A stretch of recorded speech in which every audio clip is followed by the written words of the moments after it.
இப்ப நான் ஒரு ஒடுக்கப்பட்ட சமூகத்துல இருந்து வந்து ஒரு படத்தை பாக்குறேன். பார்க்கும்போது என் சமூகத்தை காப்பாத்துறதுக்கு விஜய் வருவாரு, அஜித் வருவாரு, கமல் வருவாரு, ரஜினி வருவாரு நான் நம்புறதை விட நான் உருவாகணும்.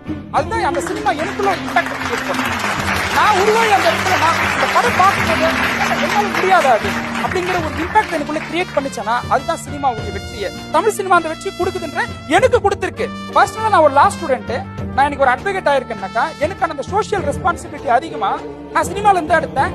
எனக்கும் தமிழ் சினிமால சில படங்கள் கிட்ட நான் முரண் பண்றேன். இடஒதுக்கீடுக்கு எதிராக பேசப்பட்ட படங்களோட நான் முரண் பண்றேன். ஒரு சில மக்களை வந்து அப்ரஸ் பண்ணி இவங்க எல்லாம் வந்து இந்த பகுதியில் வாழக்கூடிய மக்கள் கிரைம் பண்ணக்கூடியவங்கன்னு சொல்லி பிக்சரைஸ் பண்ற படத்தை நானும் எதிர்க்கிறேன்.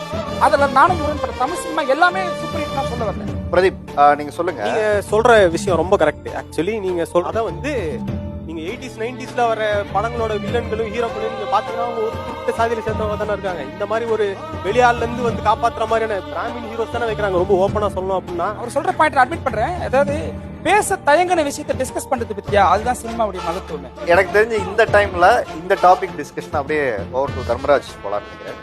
எனக்கு இவங்க ரெண்டு பேருக்கும் பெரிய வித்தியாசமா தெரியல. வேற்றுமொழி படங்களை பார்த்துட்டு தமிழ் படங்கள் மேல பெரிய ஆதங்கத்துல உட்கார்ந்துருக்கு. தமிழ் பட காதலர்கள் தான் அந்த பக்கமா. அதுல